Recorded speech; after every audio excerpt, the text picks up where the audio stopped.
अस्सलाम वालेकुम रहमतुल्लाहि व बरकातुहू। एक सवाल है कि अगर एक आदमी के मरने के बाद उसकी औलाद, उसके बच्चे, उसके बेटे एक घर में रह रहे थे और उस मरने वाले के तरके में सिर्फ वही एक घर था, तो उसके मरने के बाद अगर उसके घर को, छोड़े हुए घर को उसके सारे वारिसों में यानी सारे बेटों में और सारी बेटियों में बांटना शुरू कर दें, तब तो जो लोग उस घर में रह रहे थे वो तो रोड पे आ जाएंगे, सड़क पे आ जाएंगे। तो कैसे उसको बांटें? ये सवाल है। सवाल क्या है कि एक आदमी मर गया और उसने अपने पीछे एक घर छोड़ा, सिर्फ एक घर। उस घर में उसके कुछ बच्चे रह रहे हैं, उसके और भी बच्चे हैं, बेटियां हैं, बेटे हैं, लेकिन कुछ ही लोग रह रहे हैं। तो क्या उस एक घर को उसके सारे बेटों में और बेटियों में बांटना ज़रूरी है?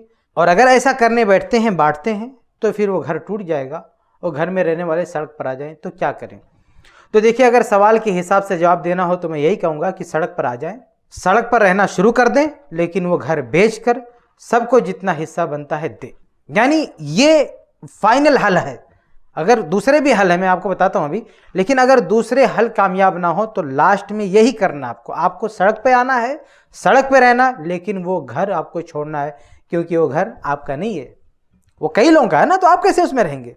और ये बात जहन में रख लें कि बाप जब तक जिंदा था और उसने अपने घर में आपको रहने का मौका दिया था, तो इसका यह माना नहीं है कि आप उस घर के मालिक हो गए, क्योंकि बाप जब तक जिंदा होता है बाप के माल में बच्चों का हक बनता ही नहीं है।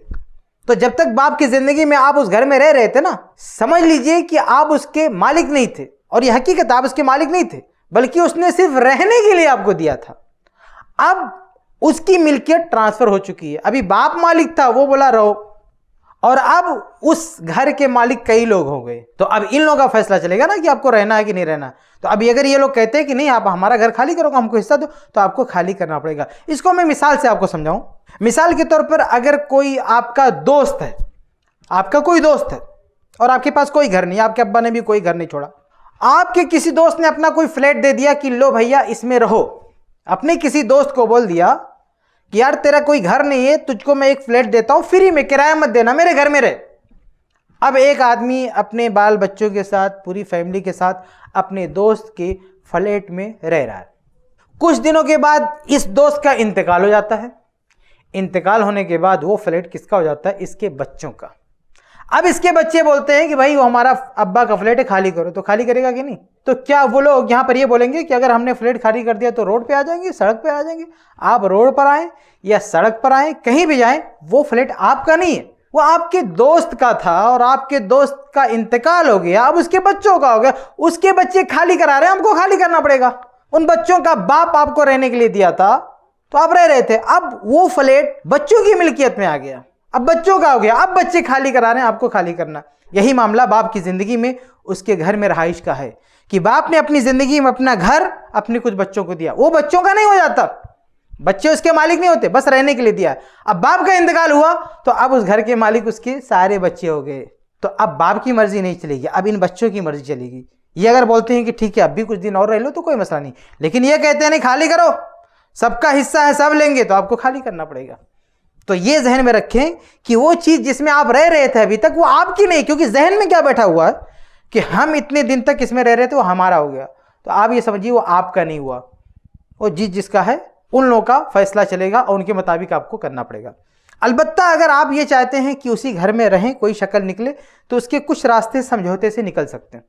मसलन ये कि अगर आप उस घर में रहना चाहते तो रहें, और दीगर जिन लोगों का हिस्सा बनता है उनसे कहें कि भाई आपको मैं पैसा दे देता हूँ, आपको मैं पैसे देता हूँ, आपका जितना हक बनता है आप लोग पैसे ले लो और हमें रहने दो। तो दूसरे वारिसिन, जो दूसरे जो भाई बहन हैं, वो कहते हैं ठीक है भैया आप हमको पैसा दे दो, हमारा जो हिस्सा बनता है, घर में रहो तो रहिए, कोई मसला नहीं। ये एक हल है। दूसरा हल ये हो सकता है कि आप ये कहें कि अभी तो मेरे पास पैसा नहीं है, मैं बाद में आपको पैसा दे दूंगा, लेकिन तब तक मैं आपको किराया देता हूँ। आप ये कहें कि इस घर में हमको रहने दीजिए, हम रोड पे नहीं आना चाहते। जब तक अब्बा का था तो अब्बा किराया नहीं ले रहे थे, लेकिन अभी तुम सबका हो गया तो अभी मैं किराया देता हूँ। तुम लोग तो अपनी जगह सेट हो, तुम लोग का कोई मसला नहीं है, लेकिन मुझे इसी घर में रहने दो, मैं तुम्हें किराया देता हूँ, और बाद में अगर तौफीक हुई तो मैं इसको खरीद लूँगा, तुम्हें पूरी कीमत तुम्हारा हिस्सा दे दूंगा। तो इस पर अगर दूसरे भाई, दूसरे वारिसिन राजी होते हैं तो ये भी एक हल निकल सकता है कि रोड पे नहीं आएंगे, उसमें रह सकते हैं। तो इस तरह से कोई भी समझौता हो जाए, या ऐसे ही आप एक रिक्वेस्ट रखें कि अभी हमें कुछ दिन और रहने दो, हमारा कोई इंतजाम नहीं है, जैसे इंतजाम होता है हम सब में बांट देंगे। और दूसरे वारिसिन कहते हैं ठीक है कोई मसला नहीं, तो ठीक है रहिए। लेकिन अगर बाप के मरने के बाद उसके घर में कुछ लोग रह रहे थे और दूसरे वारिसिन किसी भी शक्ल पर राजी नहीं हैं, किसी भी सूरत पर राजी नहीं हैं, तो वो घर खाली करना पड़ेगा, उसको बेचना पड़ेगा, दूसरों को उनका हक देना पड़ेगा, क्योंकि वो सिर्फ एक आदमी का नहीं है।